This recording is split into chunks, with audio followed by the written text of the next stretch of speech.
Greetings, ladies and gentlemen, and welcome to our vlog, where we delve into the profound depths of academia. I'm Gianna Galarion, and today I'm honored to be joined by my member, Elijah Osoteo. Today's discourse is not only intellectually stimulating, but ventures into the intricate intersection of medical technology, reproductive rights, and ethical considerations. The issue of prenatal genetic screening and its ethical implications. To commence our exploration, let us dissect the intricate fabric of prenatal genetic screening. If you're pregnant or thinking about pregnancy, you can choose to have prenatal genetic testing.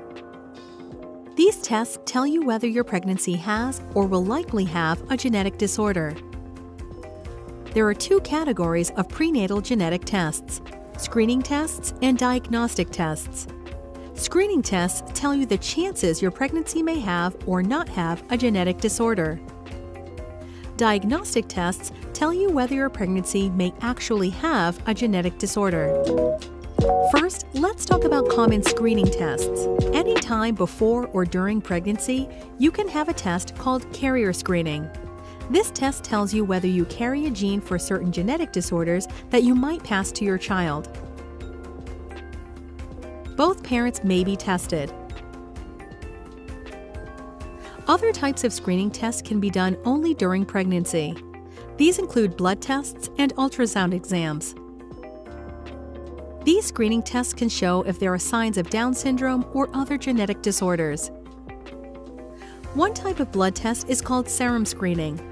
Different types of this test may be done in the first trimester, second trimester, or both in the first and second trimesters. Serum screening measures the levels of certain proteins in your blood. If the levels are higher or lower than normal, it may be a sign of a genetic disorder. Another type of blood test is called cell-free DNA screening, also called non-invasive prenatal testing, or NIPT. Some of the DNA from your pregnancy can be found in your blood. Cell-free DNA screening tests for that DNA in your blood. This screening can show the chances that your pregnancy has certain types of genetic disorders. Cell-free DNA screening can be done anytime after 9 or 10 weeks of pregnancy.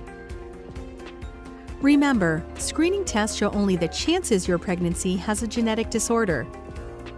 A diagnostic test can show if your pregnancy actually has the disorder. In diagnostic tests, cells are taken from the placenta or the amniotic fluid surrounding the fetus. These cells contain the same genetic material as the fetus. The cells are collected with a tube or needle and are sent to a lab for testing. There are two types of these tests: chorionic villus sampling, CVS, and amniocentesis. CVS can be done earlier in pregnancy than amniocentesis. Both tests come with a small risk of miscarriage. There is a slightly higher risk of miscarriage with CVS than amniocentesis. In most cases, diagnostic test results come back normal. If your test result shows your pregnancy has a genetic disorder, you can talk with your OBGYN or genetic counselor about what the results mean for your pregnancy. Remember, it's your choice whether to have prenatal testing. Before deciding, you can talk about all your options with your OBGYN.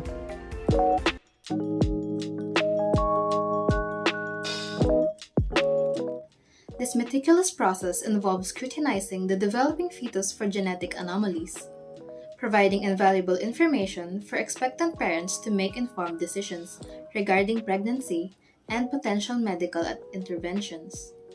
Precisely, Gianna. However, our journey takes an intriguing turn when this information, a beacon of scientific advancement, guides parents to consider a complex and ethically charged decision: the contemplation of abortion.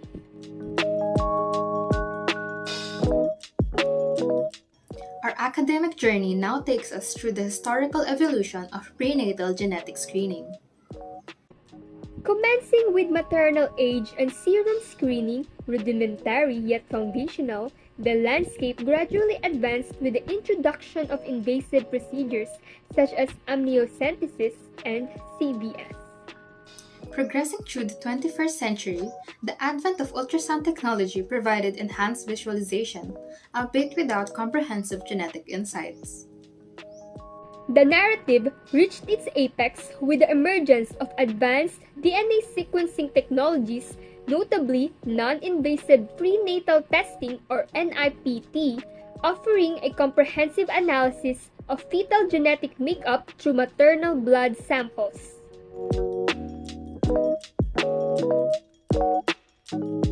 Now, let us delve into the underlying causes of this profound moral quandary.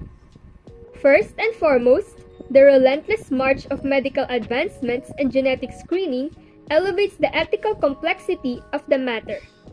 Absolutely. Concurrently, the clash between reproductive rights and the moral implications entwined with utilizing genetic information manifests a profound dilemma. Furthermore, societal perspectives, shaped by the pursuit of an idealized notion of perfection in offspring, wield considerable influence over individuals' decisions in this domain.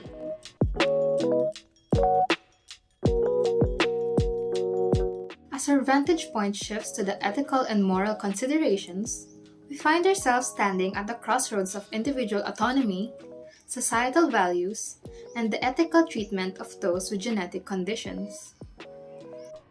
The expansion of screening capabilities propels us into a realm where questions about the sanctity of individual autonomy and societal values resonate with profound significance.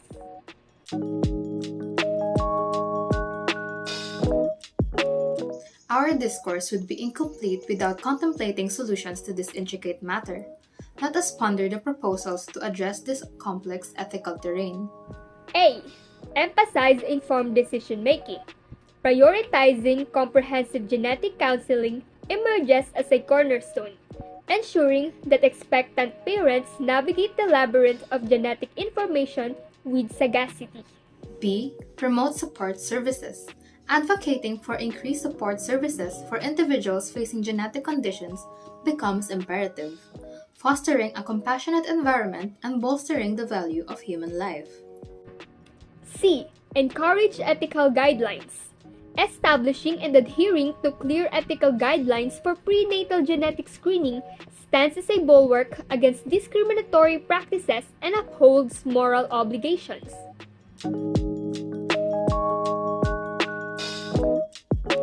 As we cast our gaze into the future, what consequences do these solutions bear? Number 1. Empowered decision making.